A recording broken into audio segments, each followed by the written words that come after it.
Halo, sebelumnya sobat sudah tahu kan dengan 3 sumber air?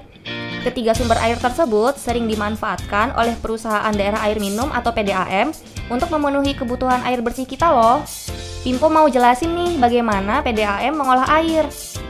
Pada tahapan pertama, air dialirkan ke bak prasedimentasi. Tahap ini merupakan tahap pemisahan air dengan lumpur. Lumpur mengalami pengendapan yang dibantu oleh gaya gravitasi sobat. Setelah itu, air melewati tahap koagulasi dan flokulasi. Tahap ini, air dicampur dan diaduk dengan zat kimia yang disebut tawas. Tawas berfungsi untuk menggumpalkan kotoran yang masih ada di dalam air.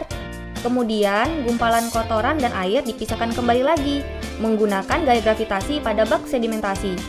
Sehingga aliran air yang berada pada bagian atas menjadi lebih bersih. Setelah dibantu oleh gaya gravitasi, kali ini air disaring dengan saringan pasir dan kerikil untuk memisahkan mikroorganisme dan kotoran kecil yang tidak terpisah pada tahap sedimentasi. Barulah air dialirkan ke reservoir atau tandon air dan siap didistribusikan ke rumah-rumah sobat untuk dikonsumsi. Pimpo mau kasih tahu sobat ciri-ciri air yang layak konsumsi. Pertama, air tidak berwarna, jernih, dan tidak keruh. Kedua, air tidak berbau. Dan yang ketiga, air tidak berasa. Apabila air berwarna, berbau, dan berasa, kemungkinan air tersebut sudah tercemar sobat. Air yang baik adalah air yang tidak asam. Tingkat keasaman atau basa dari air bisa diukur melalui nilai pH. Nilai pH normal di antara 6 hingga 8. Apabila nilai pH kurang dari 6, disebut asam. Dan sebaliknya, jika melebihi 8, disebut basa. Air yang baik mempunyai nilai pH 7 sobat. Selain itu, air yang baik adalah air yang mengandung mineral seperti besi, mangan, dan mineral lainnya.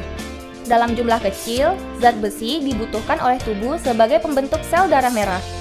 Namun, jika kandungan zat besi di dalam air melebihi batas, akan menimbulkan gangguan pada tubuh. Selain itu, juga dapat berpengaruh pada perabot rumah tangga.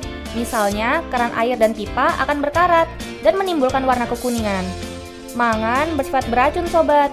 Jika kandungan dalam air terlalu banyak, dapat mengganggu organ pernafasan. Standar kualitas mangan ditetapkan pada ukuran 0,05 hingga 0,5 mg per 1 liter di dalam air. Untuk menghilangkan besi dan mangan, air dapat dioksidasi dengan oksigen. Caranya dengan membuat percikan air kecil-kecil dan mengalirkannya kembali ke bak penampungan. Oh iya, satu lagi, Pimpo hampir lupa. Selain itu, air yang bersih tidak mengandung banyak bakteri E. coli. Kelebihan bakteri E. coli akan menyebabkan penyakit diare. Nah, untuk memastikan bakteri E. coli mati, kita dapat merebus air hingga mendidih sobat. Gampang kan? Sudah tahu kan sobat, gimana cara mengolah air hingga ciri-ciri air yang layak konsumsi? Tetap gunakan air dengan bijak ya sobat, demi kesehatan kita dan lingkungan kita. Pimpo mau pamit dulu nih, bye-bye!